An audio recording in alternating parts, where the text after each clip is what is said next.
കൗരവസഭയിൽ ദുര്യോധനൻ നിരാകരിച്ചു വ്യവസ്ഥാധികൾ.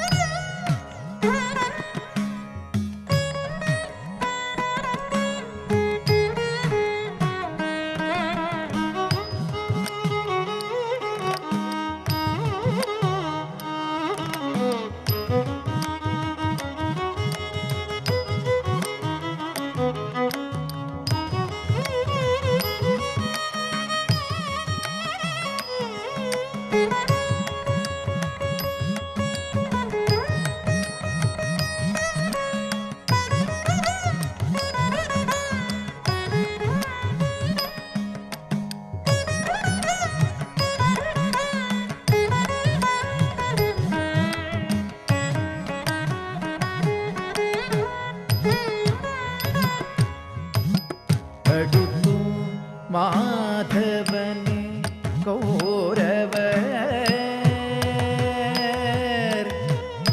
തടുത്തു മാധവനെ കൗരവർ.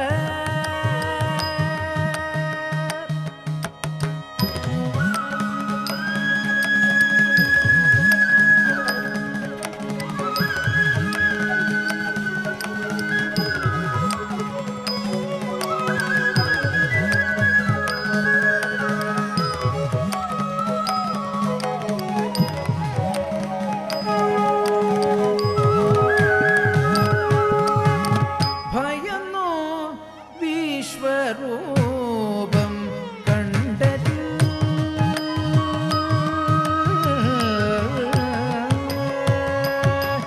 ഭയന്നോ വിശ്വരൂപം കണ്ടതിൽ പതിച്ചു ബോധമറ്റു ഹരചരും നിലച്ചോ സർവരും സഭാതലേ. പതിച്ചു ബോധമറ്റു ഹരചരും നിലച്ചോ സർവരും സഭാതലേ. സഭാതലേ സഭാതലേ.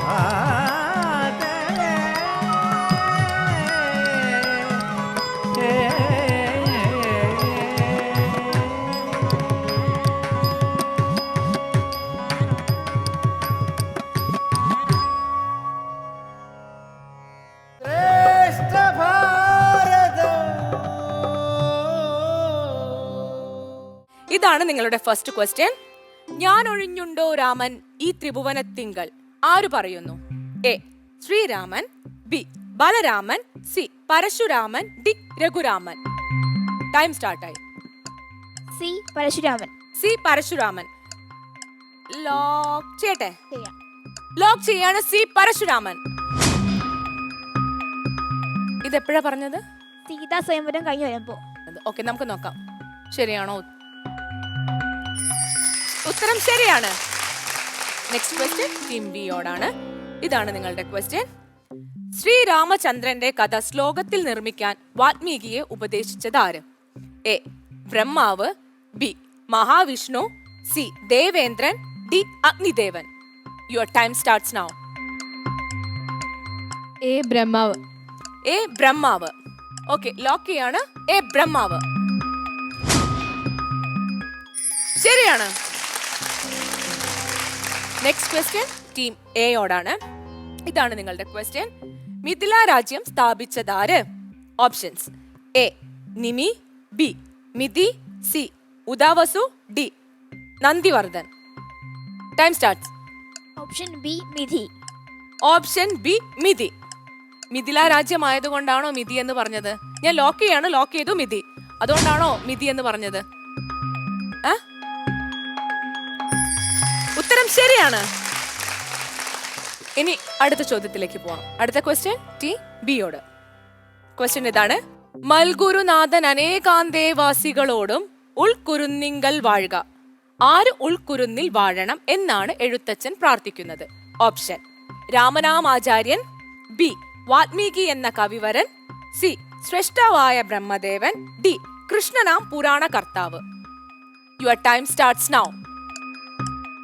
ബി വാൽമീകി എന്ന കവിവരൻ. ബി വാൽമീകി എന്ന കവിവരൻ. ഉറപ്പാണ്? ഞാൻ ലോക്ക് ചെയ്യാണ്. ബി വാൽമീകി എന്ന കവിവരൻ. ഉറപ്പാണോ മോളോ?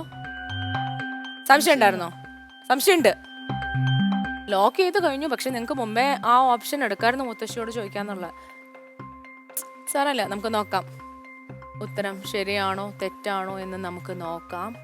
ഉത്തരം തെറ്റാണ്. ഉത്തരം തെറ്റാണ്. സോ സെയിം ക്വസ്റ്റ്യൻ നമ്മൾ എക്ക് കൈമാറുന്നു. ക്വസ്റ്റ്യൻ ഇതാണ്: മൽ ഗുരുനാഥൻ അനേകാന്തേവാസികളോടും ഉൾക്കുരുന്നിങ്കൽ വാഴുക. ആര് ഉൾക്കുരുന്നിൽ വാഴണം എന്നാണ് എഴുത്തച്ഛൻ പ്രാർത്ഥിക്കുന്നത്? രാമനാമാചാര്യർ, സി ശ്രേഷ്ഠാവായ ബ്രഹ്മദേവൻ, ഡി കൃഷ്ണനാം പുരാണ കർത്താവ്. Your time starts now. Option C. Option C ശ്രേഷ്ഠാവായ ബ്രഹ്മദേവൻ. ഓക്കെ, ലോക്ക് ചെയ്യട്ടെ? ലോക്ക് ചെയ്യാണ്. ഓക്കെ, സി ശ്രേഷ്ഠാവായ ബ്രഹ്മദേവൻ. ഉത്തരം തെറ്റാണ്. ഓക്കെ, അപ്പൊ രണ്ടു കൂട്ടരും ഉത്തരം പറയാതെ വന്ന സാഹചര്യത്തിൽ നമുക്ക് ഉത്തരം ജഡ്ജസിനോട് ചോദിക്കാം. ശ്രീകുമാർ സർ, രാമനാമാചാര്യൻ ഒന്ന് വിശദീകരിക്കാമോ സർ? അതിനകത്ത് ആ ഒരു പോർഷൻ, ഈ പോർഷൻ ഞാൻ വായിക്കാം. അതായത് അകമേ അഗ്രജൻ മമ സതാം വിദുഷാം അഗ്രേസരൻ മൽ ഗുരുനാഥൻ അനേകാന്തേ വാസികളോടും ഉൾക്കുരുന്നിങ്കൽ വാഴുക. രാമനാമാചാര്യനും മുഖ്യന്മാരായ ഗുരുഭൂതന്മാർ മറ്റുള്ളോരും എന്ന് അവിടെ പറഞ്ഞിട്ടുണ്ട്. Thank you sir, thank you so much. അടുത്ത ക്വസ്റ്റ്യൻ ടീം എയോട്. ക്വസ്റ്റ്യൻ ഇതാണ്: ബാലകാണ്ഡത്തിൽ ആവിഷ്കൃതമാകുന്ന അവസാനത്തെ സംഭവം എന്താണ്? ഓപ്ഷൻ എ സീതാരാമന്മാരുടെ വിവാഹം, ബി പരശുരാമന്റെ ഗർവം ശമിപ്പിക്കുന്നത്, സി ഭരതശത്രുഘ്നന്മാർ കേകേയത്തേക്ക് പുറപ്പെടുന്നത്, ഡി അഹല്യാമോക്ഷം. ടൈം സ്റ്റാർട്ടായി. Option B. Option B. നിങ്ങൾക്ക് വേണമെങ്കിൽ മുത്തശ്ശിയോട് ചോദിക്കാനുള്ള ഓപ്ഷൻ എടുക്കാട്ടോ. വേണ്ട, ഉറപ്പിക്കുകയാണ്. ഓപ്ഷൻ ബി അല്ലെ? ഓപ്ഷൻ ബി പരശുരാമന്റെ ഗർവം ശമിപ്പിക്കുന്നത്. ഉത്തരം തെറ്റാണ്. ടീം എ ഉത്തരം പറയാതെ വന്ന സാഹചര്യത്തിൽ നമ്മൾ ആ ക്വസ്റ്റ്യൻ ടീം ബിക്ക് കൈമാറുകയാണ്. ക്വസ്റ്റ്യൻ ഇതാണ്: ബാലകാണ്ഡത്തിൽ ആവിഷ്കൃതമാകുന്ന അവസാനത്തെ സംഭവം ഏതാണ്? എ സീതാരാമന്മാരുടെ വിവാഹം, സി ഭരതശത്രുഘ്നന്മാർ കേകേയത്തേക്ക് പുറപ്പെടുന്നത്, ഡി അഹല്യാമോക്ഷം. Time starts now. സി ഭരതശത്രുഘ്നന്മാർ കേകേയത്തേക്ക് പുറപ്പെടുന്നത്. സി. ഓക്കെ, ലോക്ക് ചെയ്യാണ്. സി ഭരതശത്രുഘ്നന്മാർ കേകേയത്തേക്ക് പുറപ്പെടുന്നത്. ഉറപ്പായിട്ടും അറിഞ്ഞുകൊണ്ട് പറയുന്നത് തന്നെയാണ്, ഊഹിച്ചതല്ല. ഓക്കെ, നമുക്ക് നോക്കാം ഉത്തരം ശരിയാണോ തെറ്റാണോ എന്ന്. ഉത്തരം ശരിയാണ്. അടുത്ത ക്വസ്റ്റ്യൻ ടീം ബിയോടാണ്. നിങ്ങളുടെ ചോദ്യം ഇതാണ്: മിഥിലയിൽ സൂക്ഷിച്ചിരുന്ന ശിവന്റെ വില്ലിന് വാൽമീകി രാമായണത്തിലും എഴുത്തച്ഛന്റെ രാമായണത്തിലും വേറെ വേറെ പേരുകളാണ് പറയുന്നത്. വാൽമീകി രാമായണത്തിൽ ആ വില്ലിന് പറയുന്ന പേര്: A Gandivam, B Sunabham, C Indradattam, D Vishwamohanam. Your time starts now. അറിയില്ലെങ്കിൽ മുത്തശ്ശിയോട് ചോദിക്കാന്നുള്ള ഓപ്ഷൻ എടുക്കാട്ടോ. വെറുതെ ഇങ്ങനെ അറിയുമെങ്കിൽ ധൈര്യമായിട്ട് പറഞ്ഞോളൂ. അറിയാം, പറഞ്ഞോളൂ. പറ, ടൈം പോയിക്കൊണ്ടിരിക്കുവാ. മുത്തശ്ശിയോട് ചോദിക്കാം. മുത്തശ്ശിയോട് ചോദിക്കാം. ആരുടെ മുത്തശ്ശിയ? ഓക്കെ, അപ്പൊ നമുക്ക് മുത്തശ്ശിയോട് ചോദിക്കാം എന്നുള്ള ഓപ്ഷനിലേക്ക് പോവാം. ഹലോ ഹലോ, അനാമികയുടെ മുത്തശ്ശിയല്ലേ? അതെ അതെ. ഇത് ശ്രേഷ്ഠ ഭാരതം റിയാലിറ്റി ഷോയിൽ നിന്ന് നിത്യാണ് വിളിക്കുന്നത്. ഓക്കെ, ചോദ്യം ചോദിക്കട്ടെ? ചോദിച്ചോളൂ. അനാമിക ചോദിക്കൂ. 30 സെക്കൻഡ് ആണ്. ഓക്കെ, ചോദിച്ചോളൂ. മിഥിലയിൽ സൂക്ഷിച്ചിരിക്കുന്ന ശിവന്റെ വില്ലിന് വാൽമീകി രാമായണത്തിലും എഴുത്തച്ഛന്റെ രാമായണത്തിലും വേറെ വേറെ പേരുകളാണ് പറയുന്നത്. വാൽമീകി രാമായണത്തിൽ ആ വില്ലിന് പറയുന്ന പേര്? ഓപ്ഷൻ പറഞ്ഞു കൊടുക്കുമോ? Option A Gandivam, option B Sunabham, C Indradattam, D Vishwamohanam. ഉത്തരം സുനാഭം. ഉത്തരം സുനാഭം. ലോക്ക് ചെയ്യട്ടെ? ഓക്കെ, ലോക്ക് ചെയ്യുന്നു. ബി സുനാഭം. നമുക്ക് നോക്കാം മുത്തശ്ശി പറഞ്ഞ ഉത്തരം ശരിയാണോ അല്ലയോ എന്ന്. ശരിയാണ്. ശ്രേഷ്ഠ ഭാരതം അഹമാത്മാ ഗുഢാകേശ സർവഭൂതാശയ സ്ഥിത അഹമാദിശ്ച മധ്യം ച ഭൂതാനാമന്ത ഏവ ച. ഭഗവത്ഗീതയിൽ വിഭൂതി യോഗത്തിൽ 20-ാം ശ്ലോകമാണിത്. ഇത് സർവജഗത്തിങ്കലും വസിക്കുന്ന ഭഗവാന്റെ സൃഷ്ടിവിഹീനത്തെക്കുറിച്ച് വ്യക്തമാക്കുന്ന ശ്ലോകമാണ്. എല്ലാ ജീവജാലങ്ങളിലും ഞാൻ തന്നെയാണ് പാർത്ഥ വസിക്കുന്നത്. ഓരോ ജീവിയുടെയും ആദ്യകാലത്തും അവൻ്റെ മധ്യകാലത്തും അവസാന കാലത്തും ഞാനുണ്ട് എന്ന് ഭഗവാൻ പറയുമ്പോഴും സൃഷ്ടിസ്ഥിതി സംഹാരങ്ങൾ സൂചിപ്പിക്കുന്നത് പരബ്രഹ്മത്തിൻ്റെ വ്യത്യസ്ത ഭാവങ്ങളാണ് എന്ന സൂചന നമുക്ക് ലഭിക്കും. ഒരു പരബ്രഹ്മം ഏകമാണ്. ആ പരബ്രഹ്മത്തിൻ്റെ വ്യത്യസ്ത ഭാവങ്ങളാണ് സൃഷ്ടിസ്ഥിതി സംഹാരങ്ങൾ എന്ന അർത്ഥത്തിൽ ബ്രഹ്മ വിഷ്ണു മഹേശ്വരന്മാരെന്ന് നാം പറയുന്നത്. അത് നമ്മുടെ ധ്യാനത്തിനു കൂടി വേണ്ടിയാണ്. പക്ഷേ ആത്മജ്ഞാനി മനസ്സിലാക്കുന്നു പരബ്രഹ്മമാണ് യഥാർത്ഥമായുള്ളത്.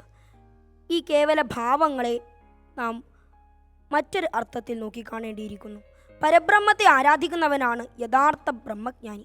അത് മനസ്സിലാക്കുകയാണ് വേണ്ടത്. അതുകൊണ്ടാണ് ബ്രാഹ്മണൻ എന്ന വാക്കിൻ്റെ അർത്ഥം ബ്രഹ്മജ്ഞാനി തു ബ്രാഹ്മണ എന്ന് പറയുന്നത്. ബ്രഹ്മജ്ഞാനം സിദ്ധിച്ചവനാരോ അവനാണ് ബ്രാഹ്മണൻ. പണ്ഡിതൻ എന്ന വാക്കിൻ്റെ അർത്ഥവും വ്യത്യസ്തമല്ല. പണ്ടത്തെ അറിഞ്ഞവനാരോ അവനാകുന്നു പണ്ഡിതൻ എന്ന് പറയാറുണ്ട്. ബ്രഹ്മസാക്ഷാത്കാരം നേടിയവൻ തന്നെയാണ് പണ്ഡിതൻ. അതുതന്നെയാണ് ജ്ഞാനി എന്ന വാക്കിൻ്റെ അർത്ഥവും. ഇവിടെ സർവ്വഭൂതങ്ങളിലും വസിക്കുന്നത് ഞാൻ തന്നെയാണ് എന്ന് ഭഗവാൻ പറയുന്നു. ഈശ്വര സർവഭൂതാനാം ഹൃദ്ദേശേ അർജുന തിഷ്ഠതി ഭ്രാമയൻ സർവഭൂതാനി യന്ത്രാരൂഢാനി മായയാ എന്ന് പറയുന്നതും ഇതുതന്നെയാണ്.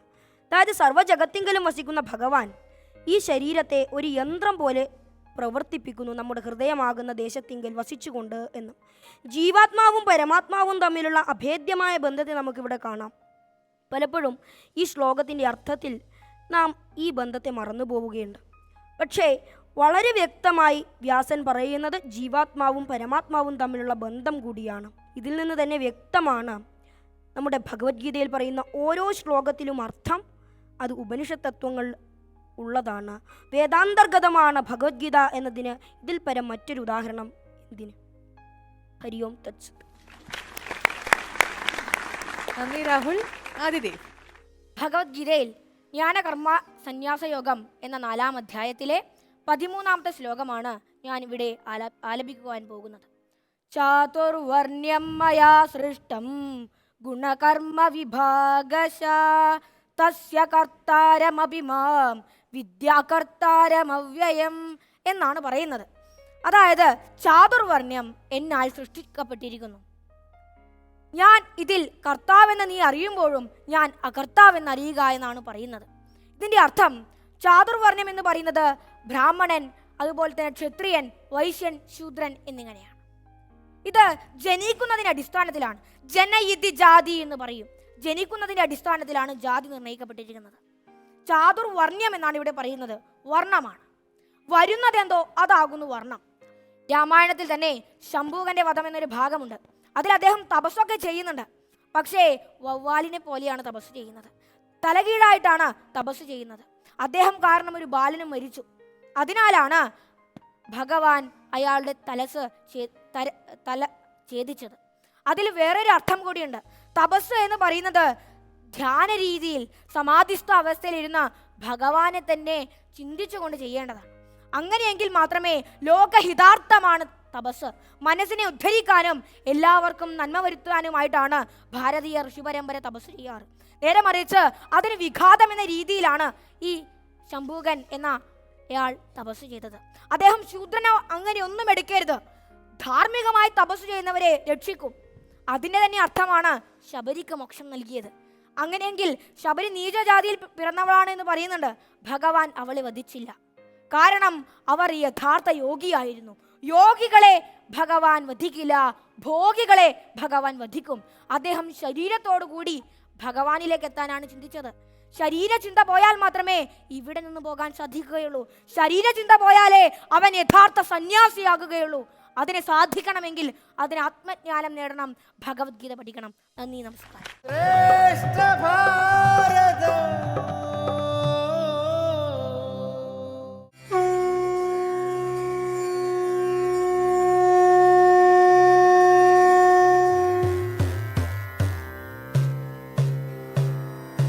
നാലു കന്യകമാരുണ്ടെനിക്ക് കൊടുപ്പാന, നാലു പുത്രന്മാർ ഭവാൻ തനിക്കുമുണ്ടല്ലോ താനും. ആകയാൽ നാലു കുമാരർക്കും വിവാഹം ചെയ്കിലോ, നിരൂപിച്ചാലേതുമേ മടിക്കണ്ട.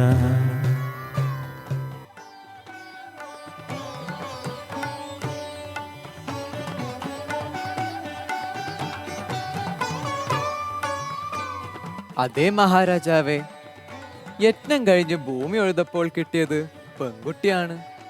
അതുകൊണ്ടാണ് സീത എന്ന് വിളിച്ചത്. ജനകന്റെ മകളായതുകൊണ്ട് ജാനകി എന്നും വിളിച്ചു. മിഥില രാജ്യത്തെ രാജകുമാരി ആയതുകൊണ്ട് മൈഥിലി എന്നും ചിലർ വിളിച്ചു. ജനക മഹാരാജാവിന് സീത മാത്രമാണോ സന്താനം? അല്ല, ഭൂമിദേവി കനിഞ്ഞു നൽകിയ സീതയ്ക്കൊപ്പം അദ്ദേഹത്തിന്റെ പത്നിയിൽ പിറന്ന ഒരു മകൾ കൂടിയുണ്ട്, ഊർമിള. രാജർഷിയായ ജനകന്റെ പാണ്ഡിത്യവും മറ്റു ഗുണഗണങ്ങളും അതേപടി ആർജിച്ച കന്യകയാണ് ഊർമിള. അതു നന്നായി. കുലപരമ്പരകളുടെ ചേർച്ചയും കുലീനത്വവും കൊണ്ട് ആ രണ്ട് കുമാരിമാരും ഇക്ഷ്വാകു വംശത്തിന് വധുക്കളാകേണ്ടവരാണെന്ന് നമുക്ക് തോന്നുന്നു. സീതയെ രാമൻ വരിക്കുമ്പോൾ ഊർമിളയെ ലക്ഷ്മണൻ വരിക്കുന്നത് ഉചിതമായിരിക്കും. തീർച്ചയായും. അത് മാത്രമല്ല, മറ്റെന്തോ കൂടി സംഭവിക്കാനുണ്ടെന്ന് നമുക്ക് തോന്നുന്നു. ശുഭകരമോ അതോ അശുഭകരമോ? ശുഭകരമായതു മാത്രമേ ദിനത്തിൽ സംഭവിക്കാനുള്ളൂ മഹാരാജൻ. പ്രണാമം.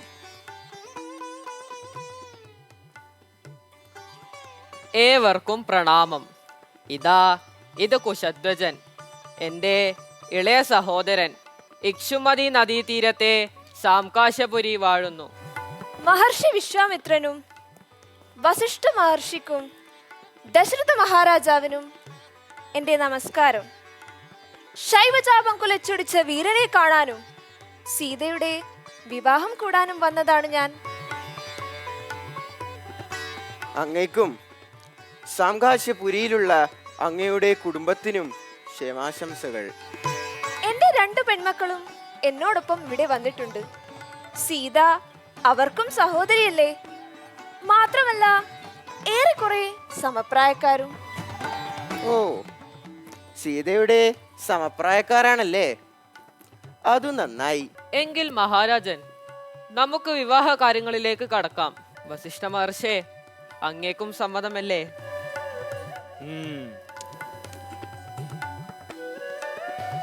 വിവസ്വാന്റെ പുത്രൻ മനുവാണ് ആദ്യത്തെ അയോധ്യാധിപൻ.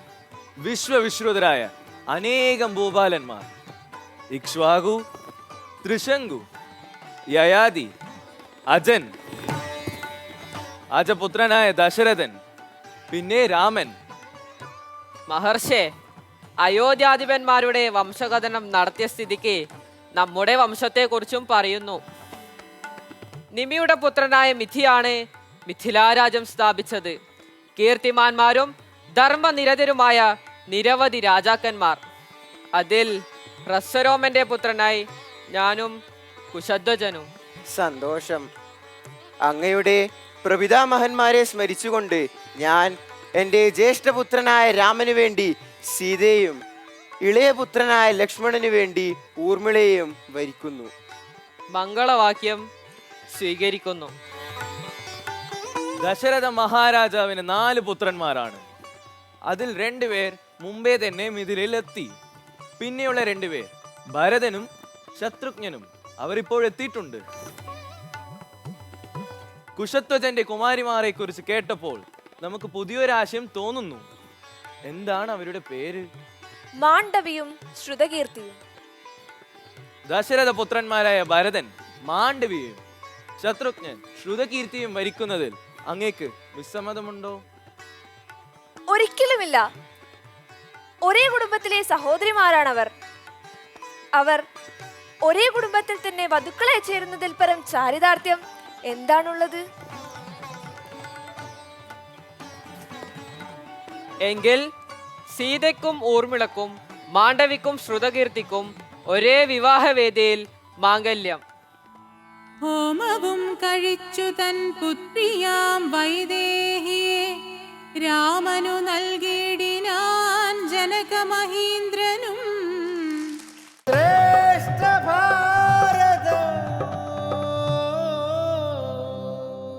ക്ഷത്രിയ കുലാന്തകൻ ഞാനെന്നതറിഞ്ഞീലേ, ശത്രുത്വം നമ്മിൽ പണ്ടു പണ്ടേയുണ്ടെന്നോർക്ക നീ. അധ്യാത്മരാമായണം കിളിപ്പാട്ടിലെ ബാലകാണ്ഡത്തിൽ പരശുരാമ ഗർഭഭംഗത്തിൽ ഞാനൊഴിഞ്ഞുണ്ടോ രാമനി ത്രിഭുവനത്തിങ്കൽ എന്ന് പരശുരാമൻ ശ്രീരാമദേവനോട് ചോദിക്കുന്നു. തുടർന്ന് വളരെയധികം പരുഷ പദങ്ങൾ ഉപയോഗിച്ച് അദ്ദേഹം ശ്രീരാമനെ അധിക്ഷേപിക്കുന്നു. എന്നാൽ മറുത്തൊന്നും തന്നെ ശ്രീരാമൻ പറയുന്നില്ല. ഇത് അതിവിനയമാണോ അതോ ശ്രീരാമന്റെ മഹത്വം വ്യക്തമാക്കുന്ന കുലീനത്വമാണോ എന്നതാണ് ഇന്ന് ഞങ്ങൾക്ക് കിട്ടിയ വിഷയം. ഓക്കെ, അപ്പൊ ആരാണ് തുടങ്ങുന്നത്? ശ്രീരാമദേവന്റെ മഹത്വവും ശ്രീരാമദേവന്റെ മഹത്വമാണെന്നാണ് അഭിപ്രായം. അനുകൂലിച്ചാണ് സംസാരിക്കുന്നത്. അപ്പോ ഫോർ ആർഗ്യുമെന്റ് റേസ് ചെയ്യാനായി പ്ലീസ്. ശ്രീരാമദേവന്റെ മഹത്വവും ശ്രേഷ്ഠതയുമാണ് എനിക്കിതിൽ നിന്നും വെളിവാകുന്നത്. മഹേശ്വര ചാപത്തെ ശ്രീരാമൻ ഭഞ്ജിച്ചു എന്ന് കേട്ടപ്പോൾ ഇളകിയ ഭാർഗവരാമനോടാണ് എനിക്ക് യോജിക്കാൻ കഴിയാത്തത്. സ്വതവേ തന്നെ ക്ഷത്രിയാന്തകനായ അദ്ദേഹത്തിന് അയോധ്യ രാജകുമാരന്റെ വിജയം അസഹ്യമായ ഒരു അസ്വാസ്ഥ്യമായി തീർന്നു. ഏതെങ്കിലും ഒരു രാമൻ ഇപ്പോൾ നശിക്കണം എന്നൊക്കെയാണ് പരശുരാമന്റെ വാദം. എന്നാൽ ശ്രീരാമദേവനോ വില്ല് കുലച്ച് ഒരു ബാണം തൊടുത്തിട്ട് പരശുരാമനോട് ചോദിച്ചു, ദയാനിധേ, എന്റെ അമ്പിന് ഒരു ലക്ഷ്യം കാണിച്ചു തരണം എന്ന്. ത്യാഗം എന്നതേ നേട്ടം, താഴ്മ താൻ അഭ്യുന്നതി എന്ന് ടീച്ചർ ക്ലാസ്സിൽ പറഞ്ഞ് മഹാകവി വള്ളത്തോളിന്റെ വരികളാണ് എനിക്ക് ഓർമ്മ വരുന്നത്. ആ വിനയമാണ് ശ്രീരാമദേവനെ ഉയർച്ചയിലെത്തിച്ചത്. ഒരുപക്ഷെ ശ്രീരാമ ഭക്തനായ ഗാന്ധിജിയെ കുറിക്കുന്ന മനോഹരമായ വരികൾ തന്നെ മഹാകവി ഓർത്തു പാടുകയുണ്ടായി. അത് യഥാർത്ഥത്തിൽ വിനയമാണ്, നന്മയാണ്, ഒരു വ്യക്തിയുടെ ഉള്ളിലെ ഹ്യൂമിലിറ്റിയാണ് എന്നാണ് ഇവരുടെ നിലപാട്. എന്താണ് നിങ്ങളുടെ മറുവാദം? ശ്രീരാമൻ്റെ ഒരു നാട്യമാണെന്നാണ് എൻ്റെ അഭിപ്രായം. എൻ്റെ കാര്യം എന്ന് പറഞ്ഞാൽ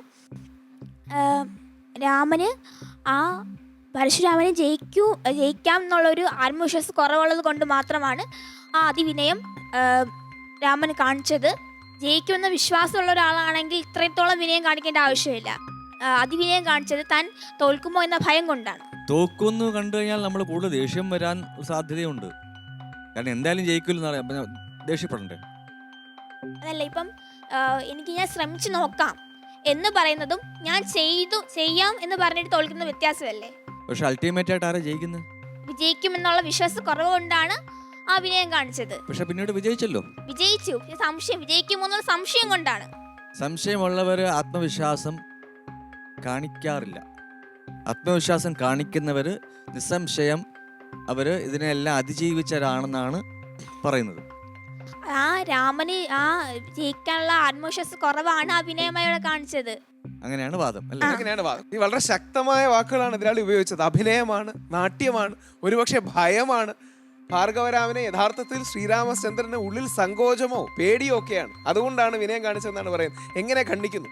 ശ്രീരാമന് വേണ്ടിയാണ് വാദിക്കുന്നത്, അതുകൊണ്ട് ശക്തമായി ഖണ്ഡിക്കണം.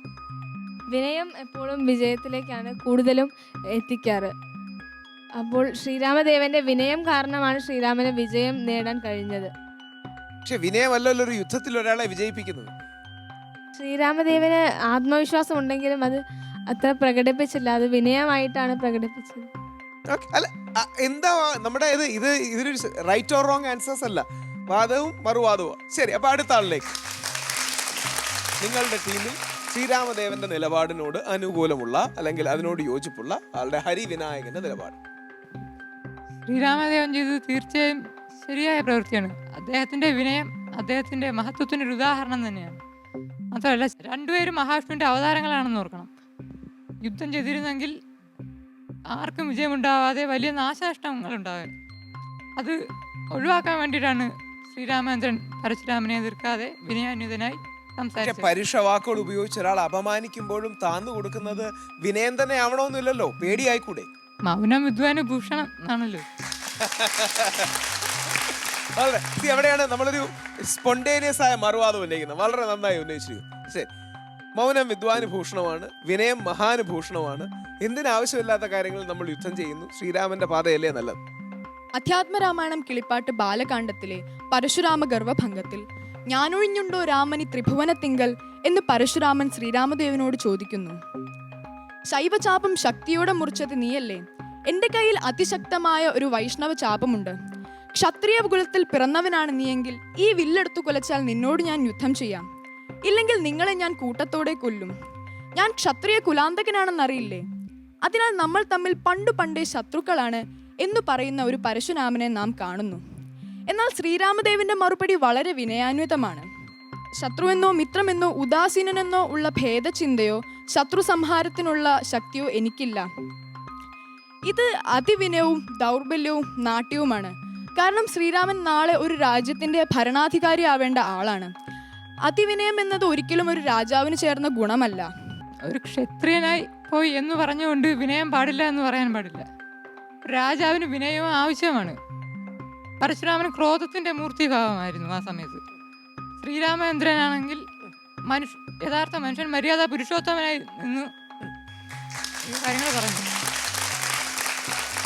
ശ്രീരാമൻ ഒരു മര്യാദാ പുരുഷനായിരിക്കാം. എന്നാൽ നേരത്തെ നമ്മുടെ സുഹൃത്ത് പറഞ്ഞതുപോലെ തന്നെ വിനയമാകാം. പക്ഷെ അമിത വിനയമായാൽ അത് ഒരിക്കലും ഗുണകരമാവില്ല. പരശുരാമൻ ദേഷ്യപ്പെട്ടതുപോലെ ശ്രീരാമചന്ദ്രൻ ദേഷ്യപ്പെട്ടിരുന്നെങ്കിൽ അവർ രണ്ടുപേരും തമ്മിൽ വ്യത്യാസമില്ലാതാവില്ലായിരുന്നു. ശ്രീരാമചന്ദ്രൻ വിനയം പ്രകടിപ്പിച്ചത് ജനങ്ങളുടെ നന്മയ്ക്ക് വേണ്ടി കൂടിയാണ്.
ഭഗവത്ഗീതയിലെ 3-ാമത്തെ അധ്യായത്തിലെ 35-ാമത്തെ ശ്ലോകം. ശ്രേയാൻ സ്വധർമ്മോ വിഗുണഃ പരധർമാത് സ്വനുഷ്ഠിതാത് സ്വധർമ്മേ നിധനം ശ്രേയഃ പരധർമ്മോ ഭയാവഹഃ.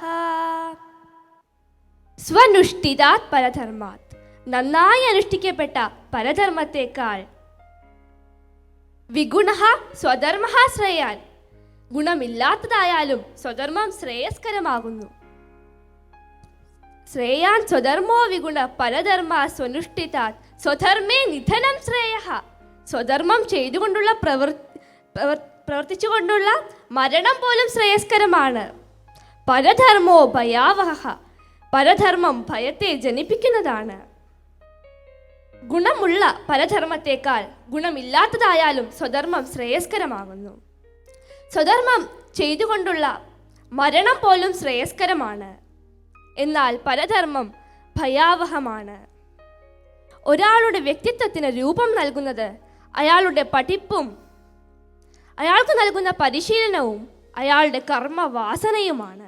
ആ വ്യക്തിത്വത്തെ എന്നും നിലനിർത്തുന്ന സ്ഥായി ഭാവം എന്തോ അതിനെയാണ് നാം ഇവിടെ ധർമ്മം എന്ന് പറയുന്നത്. ഭഗവാൻ പറയുന്നു, അതുകൊണ്ട് അർജുന, നിന്റെ ധർമ്മം ക്ഷത്രിയ ധർമ്മമല്ലേ? നീ രജോ ഗുണസ്ഥനല്ലേ? പിന്നെ എന്തുകൊണ്ടാണ് നീ ഇങ്ങനെ വിഷാദമഗ്നനായിരിക്കുന്നത്? നീ നിന്റെ ധർമ്മം പരിപാലിച്ചതുകൊണ്ട് നീ ഒന്നിനെയും നിർമ്മിക്കുന്നതുമില്ല, ഒന്നിനെയും നശിപ്പിക്കുന്നതുമില്ല. അതുകൊണ്ട് നീ നിന്റെ സ്വധർമ്മ പരിപാലനം ചെയ്യുക. മറിച്ച് അർജുനൻ സ്വധർമ്മ പരിപാലനം ചെയ്യാതെ, ക്ഷത്രിയ ധർമ്മം ചെയ്യാതെ ഭിക്ഷാന്നം കഴിച്ച് ജീവിച്ചിരുന്നെങ്കിൽ അത് പരധർമ്മത്തെ അവലംബിക്കലാകുമായിരുന്നു. ഗീത പറയുന്നു, സ്വധർമ്മത്തിലൂടെ മുന്നേറുക. ഗീതയുടെ സന്ദേശവും അത് തന്നെയാണ്. ചരൈവേതി ചരൈവേതി ഇത് ഗീത സദാ ഉപദിശതി.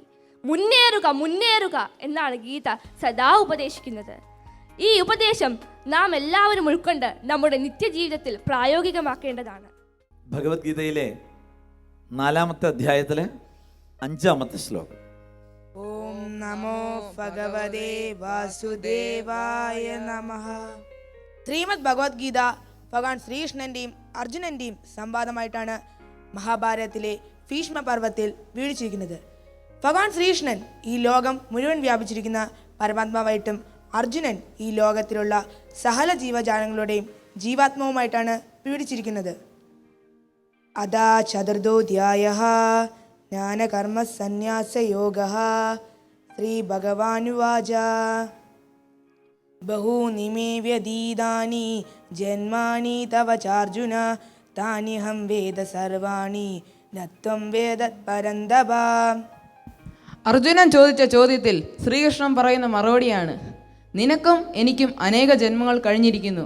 എനിക്കതെല്ലാം അറിയാം, എന്നാൽ നിനക്കതറിഞ്ഞുകൂടാ. ഈ ശ്ലോകത്തിൽ വിവരിക്കുന്നത് 3-ാം അധ്യായത്തിലെ കർമ്മയോഗത്തെക്കുറിച്ചാണ്. ഈശ്വര സാക്ഷാത്കാരത്താൽ പ്രധാനമായും 3 യോഗങ്ങളുണ്ട്: കർമ്മയോഗം, ഭക്തിയോഗം, ജ്ഞാനയോഗം. ഇതിൽ പ്രധാനമാണ് കർമ്മയോഗം. കർമ്മയോഗം എന്നാൽ അനാസക്തനായി കർമ്മം ചെയ്യുക, അതായത് ഫലത്തെ ആഗ്രഹിക്കാതെ കർമ്മം ചെയ്യുക. ഇവിടെ ഒരു ഉത്തമ ഉദാഹരണമാണ് സൂര്യൻ്റെ പ്രവർത്തനം.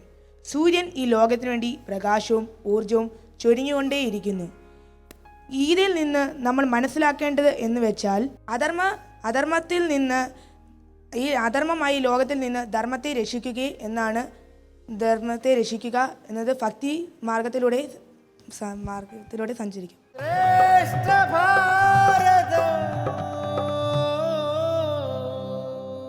ഓം അമൃതേശ്വരി നമഃ. നിയതം ഗുരു കർമ്മത്വം കർമ്മജ്യായോ ഹ്യ കർമ്മണഃ ശരീരയാത്രാപി ച തേ ന പ്രസിദ്ധ്യേത കർമ്മണഃ. ശ്രീമദ് ഭഗവത്ഗീതയിലെ 3-ാം അധ്യായം കർമ്മയോഗത്തിലെ 8-ാമത്തെ ശ്ലോകമാണ് ഇത്. കുരുക്ഷേത്ര യുദ്ധത്തിൽ തേർത്തട്ടിൽ തളർന്നിരുന്ന അർജുനന് ഭഗവാൻ കർമ്മയോഗ രഹസ്യം മനസ്സിലാക്കി കൊടുക്കുകയാണ്. അർജുന, നീ നിനക്ക് വിധിച്ച കർമ്മത്തെ അനുഷ്ഠിക്കുക. കർമ്മം ചെയ്യാതിരിക്കുന്നതിനേക്കാൾ നല്ലത് എന്തെങ്കിലും കർമ്മം അനുഷ്ഠിക്കുന്നതാണ്. ഇനി അഥവാ നീ നിന്റെ കർമ്മം അനുഷ്ഠിച്ചില്ലെങ്കിൽ നിന്റെ ശരീരപാലനം പോലും സാധ്യമാവില്ല. ഭഗവാനെ, കർമ്മത്തേക്കാൾ ശ്രേഷ്ഠമായത് ജ്ഞാനമാണെന്ന് അങ്ങ് എനിക്ക് പറഞ്ഞു തന്നു. പക്ഷേ എന്നാൽ ഈ ഹിംസാത്മകമായ ഈ കർമ്മം, അതായത് ഈ യുദ്ധം ചെയ്യാൻ എന്തിനാണ് എന്നെ ഇങ്ങനെ പ്രേരിപ്പിക്കുന്നത്? അപ്പോൾ ഭഗവാൻ അതിനെ വിശദീകരിക്കണം. മെയ് അനങ്ങാതെ ആർക്കും ജീവിക്കാൻ സാധ്യമല്ല. അപ്പോൾ ഒന്നും പ്രവർത്തിക്കാതിരിക്കുന്നതിനേക്കാൾ നല്ലത് എന്തെങ്കിലും പ്രവർത്തിക്കുന്നതല്ലേ. എന്നാ ഇനി ഏതെങ്കിലും കർമ്മം ചെയ്യണമെന്ന് വന്നാലോ, അതെങ്ങനെ ചെയ്യണമെന്നുള്ള പ്രശ്നം ഉദിക്കുന്നു. അമ്പൂറ്റമ്മയുടെ തിരുമൊഴികൾ ശ്രദ്ധിക്കൂ. ഈശ്വരാർപ്പണ ബുദ്ധിയോടെ, പൂജാ മനോഭാവത്തോടെ നമ്മൾ നമുക്ക് വിധിച്ച കർമ്മത്തെ അനുഷ്ഠിക്കണം. അങ്ങനെയുള്ള കർമ്മങ്ങൾ നമ്മെ ബന്ധിക്കപ്പെടില്ല. കർമ്മഫലങ്ങളെ പ്രസാദ ബുദ്ധിയാൽ സ്വീകരിക്കുകയുമാണ്. സനാതന ധർമ്മത്തിൽ ഗുരുകുലം വിടുമ്പോൾ ഗുരു ശിഷ്യന്മാർക്ക് നൽകുന്ന ഉപദേശ മന്ത്രമാണ്. തൈത്രോപനിഷത്തിലാണത്. സത്യം വദ ധർമ്മം ചര സ്വാധ്യായാന്മാ പ്രമഥ ആചാര്യായ പ്രിയം ധനമാഹൃത്യ പ്രജാതന്തോ മാ വിവശ്ചേത്സി. ഭഗവാൻ ഗീതയിൽ തന്നെ ഉപദേശിക്കുന്നുണ്ട്, കർമ്മണ്യേവാധികാരസ്തേ മാ ഫലേഷു കഥാചന മാ കർമ്മഫലഹേ ദുർഭൂ മാ തേ സംഗോസ്ത്വ കർമ്മണി. ഈ ഗീതാ തത്വങ്ങൾ അക്ഷരാർത്ഥത്തിൽ പ്രയോഗത്തിൽ വരുത്തുകയാണ് അമ്പൂറ്റമ്മ. ആശ്രമത്തിൽ നിഷ്കാമ കർമ്മങ്ങൾക്കാണ് അമ്പൂറ്റമ്മ കൂടുതലും ഊന്നൽ നൽകുന്നത്. അമ്പൂറ്റമ്മയുടെ 50 വർഷത്തെ നിസ്വാർത്ഥ കർമ്മമണ്ഡലം ശരിക്കും ഒന്ന് വീക്ഷിക്കാൻ കഴിഞ്ഞാൽ എങ്ങനെ ജീവിക്കണമെന്ന് നമുക്ക് ബോധ്യമാവും. ആരോഗ്യം, സമ്പത്ത്, അറിവ് എന്നീ 3 ശക്തികളിലും ഇന്ന് അസന്തുലിതാവസ്ഥയാണ് കാണപ്പെടുന്നത്. എന്നാൽ അമ്പൂറ്റമ്മ നൽകുന്ന സ്നേഹമാകട്ടെ, അറിവാകട്ടെ, കാരുണ്യമാകട്ടെ എല്ലാം സമമായി വീതിക്കുകയാണ് ചെയ്യുന്നത്. ചുരുക്കത്തിൽ അമേരിക്കയിൽ വീശിയടിച്ച ചുഴലിക്കാറ്റിലും ഇവിടെ ഉണ്ടായ സുനാമിയിലും ഇപ്പോഴുണ്ടായ കൊറോണയുടെ പിടിമുറുക്കത്തിലും അമ്പൂറ്റമ്മ ഒരേ മനോഭാവത്തോടെയാണ് ദർശിച്ചത്. കാരുണ്യത്തിന് അതിർവരമ്പുകളില്ല. ലോകത്തിലെ സമസ്ത ജീവജാലങ്ങൾക്കും ശാന്തിയും സമാധാനവും ലഭിക്കാൻ ആത്മാർത്ഥമായിട്ട് പ്രാർത്ഥിക്കാനാണ് അമ്പൂറ്റമ്മ ഞങ്ങളെ ആശ്രമത്തിൽ പഠിപ്പിക്കുന്നത്. കർമ്മങ്ങളെ ധർമ്മങ്ങളാക്കാൻ നമുക്ക് കഴിഞ്ഞാൽ സമൂഹത്തിൽ ദോഷകരമായതൊന്നും നമ്മൾ ചെയ്യില്ല.